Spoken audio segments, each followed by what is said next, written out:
વડોદરા જિલ્લાના સાવલી તાલુકાના ભીમનાથ મહાદેવ મંદિરના હોલમાં ધારાસભ્ય કેતન ઇનામદારની અધ્યક્ષતામાં રવિ કૃષિ મહોત્સવ તથા કૃષિ વિજ્ઞાન દિન 2025ની તાલુકા કક્ષાએ ઉજવણી કરવામાં આવી। તાલુકાના ભીમનાથ મહાદેવ મંદિર હોલમાં ખેડૂતોને યોજનાકીય જાણકારી આપી લાભોનું વિતરણ કરવામાં આવ્યું। વિકાસ સપ્તાહની ઉજવણી અંતર્ગત રવિ કૃષિ મહોત્સવ તથા કૃષિ વિકાસ દિન 2025નું આયોજન તારીખ 14 અને 15 ઓક્ટોબરના રોજ કરવામાં આવ્યું, જેનો આશય રવિ પાકો અને આધુનિક કૃષિ ટેકનોલોજી અંગે ખેડૂતોને માર્ગદર્શન, વિવિધ કૃષિ સહાય યોજનાઓની જાણકારી તેમજ ખેડૂતોને કૃષિ ક્ષેત્રમાં નવી તકનીકીનો લાભ આપવાનો છે।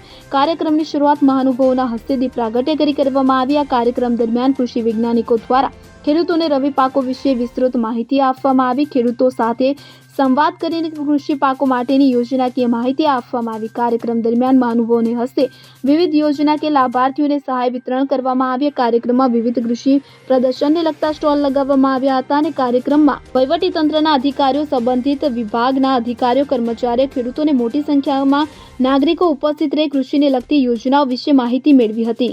આજ રોજ સાવલી તાલુકાની અંદર ભીમનાથ મહાદેવના મંદિર ખાતે રવિ કૃષિ મહોત્સવનું વિકાસ સપ્તાહ અંતર્ગત આયોજન કરવામાં આવેલું હતું, જેની અંદર રવિ કૃષિ મહોત્સવમાં સાવલી તાલુકાના લોકલાડીલા ધારાસભ્ય શ્રી કેતન ઇનામદાર સાહેબ શ્રી અને અન્ય મહાનુભાવો ઉપસ્થિત રહ્યા હતા। તેમની હાજરીમાં કૃષિ મહોત્સવનું આયોજન કરવામાં આવેલું હતું, જે કૃષિ મહોત્સવની અંદર કુલ 15 જેટલા સ્ટોલનું બનાવવામાં આવ્યા હતા, જે સ્ટોલ થકી ખેડૂતોને વિવિધ પ્રકારની પ્રાકૃતિક ખેતી, આત્મા બાગાયત ખેતીવાડીનું માર્ગદર્શન આપવામાં આવ્યું હતું અને જેના થકી માન્ય ધારાસભ્યશ્રીએ કૃષિ મહોત્સવને ખુલ્લો મૂકી અને એનું સ્વાગત કર્યું હતું।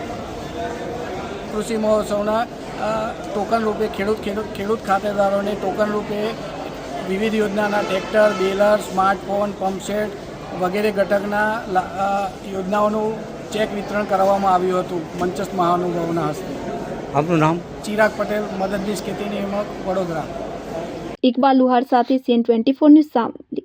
હવે જુઓ દેશ દુનિયાની તમામ ખબરો તમારી આંગળીના ટેરવે। ઉઠાવો મોબાઈલ અને Google Play Store પરથી ડાઉનલોડ કરો અમારી CN24 ન્યૂઝ મોબાઈલ એપ।